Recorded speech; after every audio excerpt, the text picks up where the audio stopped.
എന്നത്തെ പോലെ ഞങ്ങളുടെ ട്രെയിൻ മിസ്സായി. 6:15 ട്രെയിൻ ഉണ്ടായിരുന്നത്. അത് മിസ്സായിട്ട് ഞങ്ങൾ അടുത്ത ടിക്കറ്റ് എടുത്ത് ഇനിയിപ്പോൾ 1 മണിക്കൂർ ഉണ്ടായിരുന്നു അടുത്ത ട്രെയിൻ. ആ ട്രെയിനിൽ കയറിയിട്ടാണ് ഞങ്ങൾ ഇരിക്കുന്നത്. എത്ര മണിക്ക് ഫ്ലൈറ്റ്? 12:30 ഫ്ലൈറ്റ്. 9:45 ഞങ്ങൾ എയർപോർട്ടിലെത്തും. മീൻസ് നമ്മളങ്ങനെ നമ്മുടെ ഡ്രീം ഡെസ്റ്റിനായിട്ടുള്ള അസർബൈജാനിൽ എത്തിയിരിക്കുകയാണ്. നമ്മളിപ്പോൾ ചെക്കൗട്ടൊക്കെ കഴിഞ്ഞ് ഇപ്പോൾ എയർപോർട്ടിൽ നിന്ന് രാവിലെ 6 മണിയാകുമ്പോഴാണ് റൂമിലെത്തിയത്. ഇപ്പോൾ ഒരു 9 മണിയാവാനായിട്ടുണ്ട്. അപ്പോൾ ഞങ്ങൾ സിം എടുത്തിട്ടില്ല. അപ്പോൾ സിം എടുക്കാൻ വേണ്ടി ഇവിടെ നിസാമി സ്ട്രീറ്റിൽ ഒരുപാട് സിം ഷോപ്പുകളുണ്ടെന്നാണ് ഹോട്ടലിൽ നിൽക്കുന്ന ആൾ പറഞ്ഞത്.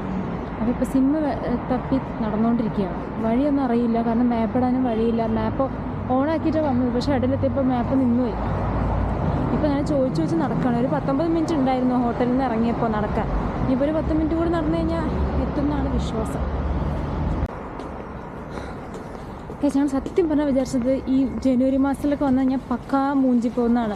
കാരണം അസർബൈജാൻ എന്നൊക്കെ പറയുന്നത് ശരിക്കും സമ്മറിലൊക്കെ എൻജോയ് ചെയ്യാൻ പറ്റുന്നൊരു കൺട്രിയാണ്. അപ്പോൾ ഞങ്ങൾ വിചാരിച്ചു ട്രിപ്പ് മൂഞ്ചി എന്ന് വിചാരിച്ചിട്ടാണ് വന്നത് തന്നെ.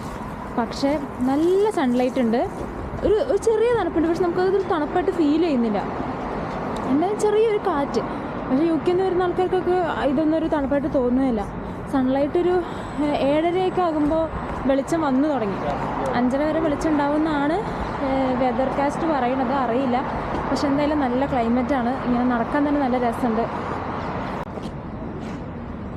സക്സസ്ഫുള്ളി സിം കിട്ടി ഗൈസ്. ഇനി നമ്മൾ ഇവിടെ അടുത്തുള്ളൊരു പാലസ് ഓഫ് ശ്രീവൻഷ ആ ഒരു സ്ഥലത്തേക്കാണ് പോകുന്നത്. അപ്പോൾ ഇവിടെ ഭയങ്കര ചീപ്പാണ്. ഊബറും ടാക്സിയൊക്കെ ഭയങ്കര ചീപ്പാണ്. ഞങ്ങൾ റെൻ്റ് കാർ നോക്കാമെന്നാണ് വിചാരിച്ചത്.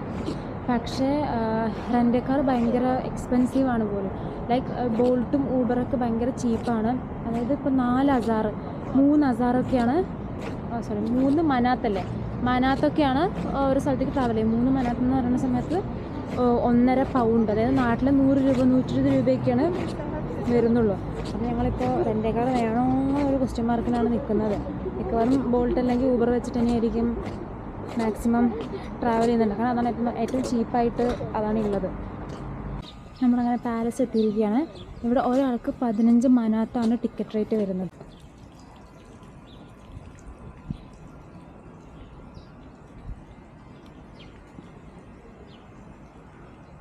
കണ്ടോ, ഇപ്പോൾ ഞങ്ങൾ ഇതുവരെ ഏതൊക്കെ സ്ഥലത്ത് പോയിട്ടുണ്ട് ആ സ്ഥലത്തൊക്കെ ഞങ്ങൾക്ക് ഈ ഫ്ലെയിം ഓഫ് ടവേഴ്സ് കാണാം. പക്ഷേ നമുക്ക് കാണുമ്പോൾ തോന്നി ഇവിടുന്ന് നടന്നു പോയി കഴിഞ്ഞാൽ അവിടെ എത്തും എന്നുള്ളത്. പക്ഷേ നടന്നു പോയി എത്തില്ല. ഊബർ വിളിച്ച് അല്ലെങ്കിൽ നമ്മൾ ടാക്സി എന്തായാലും വിളിച്ചിട്ട് അവിടെ പോകേണ്ടി വരും. കാരണം അത് അത്രയും ലോങ് ആയതുകൊണ്ട്, നല്ല അത്രയും വലുതായതുകൊണ്ടാണ് നമുക്കിത് ഇത്ര അടുത്തെന്ന് തോന്നുന്നത്. അപ്പോൾ ഈ ഷിർവൻഷ പാലസ് എന്ന് പറയുന്നത് അസർബൈജാനിലെ ഓൾഡ് സിറ്റിയായി ഇച്ചേരി ഷെഹറിലാണ് ഉള്ളത്. 15th സെഞ്ച്വറിയിൽ അവിടുത്തെ രാജാക്കന്മാർ പണി കഴിപ്പിച്ചൊരു പാലസാണിത്. ഈ പണ്ടത്തെ മീറ്റിങ്ങും ചടങ്ങുകളും അങ്ങനെ മതപരമായിട്ടുള്ള എന്തൊരു കാര്യം ഉണ്ടെങ്കിലും ഇവിടെ വെച്ചിട്ടായിരുന്നു അവർ നടത്തിക്കൊണ്ടിരുന്നത്. അപ്പോൾ നമുക്കിവിടെ കയറുമ്പോൾ തന്നെ നമുക്ക് കാണാനായിട്ട് പറ്റും, ഇതൊരൊറ്റ ബിൽഡിംഗ് അല്ല. നമ്മൾ ഓരോ വഴികളിലൂടെ പോകുമ്പോഴും ഓരോരോ ബിൽഡിങ്ങുകളാണ്. ഈവൻ ബാത്തിങ്ങിനായിട്ടുള്ള വേറൊരു ഏരിയ, അങ്ങനെ ഓരോന്നിനും ഓരോ ഏരിയസ് ഉണ്ട്. നല്ല രസമാണ് അത് കാണാനായിട്ട്. ഇവരുടെ മെയിനായിട്ടുള്ള ഒരു സംഭവമാണ് ഈ കാർപ്പറ്റ് ഉണ്ടാക്കുന്ന ഒരു സംഭവം. നമ്മൾ എവിടെ പോയാലും ഇവരുടെ കാർപ്പറ്റിൻ്റെ ഒരു പീസ് നമുക്ക് അവിടെ കാണാനായിട്ട് പറ്റും.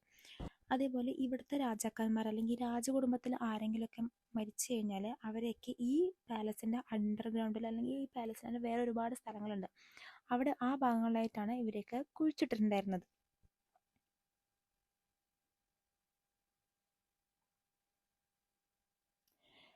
അതേപോലെ ഈ രാജഭരണം അവസാനിച്ച ഒരു സമയമുണ്ടല്ലോ, ആ സമയത്ത് ഈ പാലസ് ആരും നോക്കാതെ അവിടെ ഇങ്ങനെ വെറുതെ ഇട്ടിട്ടുണ്ടായിരുന്നു.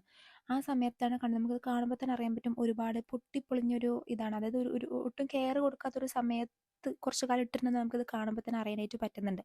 പിന്നെ ഒരുപാട് സോൾജേഴ്സൊക്കെ ആ സമയത്ത് ഇവിടെ വന്ന് അവരുടെ പേഴ്സണൽ കാര്യങ്ങൾക്ക് വേണ്ടി ഈ പാലസ് യൂസ് ചെയ്തു. ഒരുപാട് വർഷങ്ങൾക്ക് ശേഷമാണ് ഇത് മ്യൂസിയം ആക്കിയിട്ട് ഇത് നമ്മളിലേക്ക് എത്തിച്ചിരിക്കുന്നത്.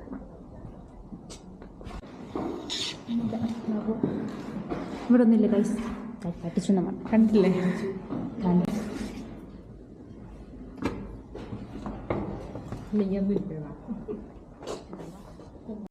ഇതേപോലെ ഫേമസ് ആയിട്ടുള്ള ഒരു ടവറാണ് മെയ്ഡൻ ടവർ.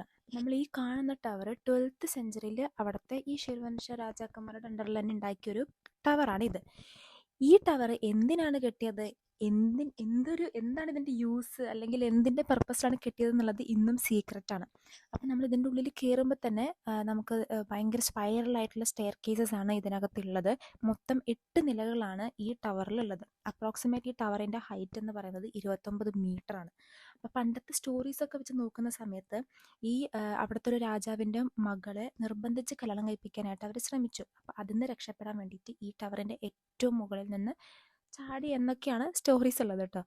അതേപോലെ ഒരുപാട് വർഷങ്ങൾക്ക് ശേഷം ഇപ്പോൾ ഇതൊക്കെ റിനോവേറ്റ് ചെയ്ത് ഇത് നല്ലൊരു മ്യൂസിയം ആക്കി എടുത്തിട്ടുണ്ട്. അവിടുത്തെ പണ്ടത്തെ ഓരോ കാര്യങ്ങളും ഓരോ രാജ്യത്തു നിന്ന് മോഷ്ടിച്ചിട്ടുള്ള കാര്യങ്ങൾ എന്തൊക്കെയോ സാധനങ്ങൾ അവിടെ ഉണ്ട്.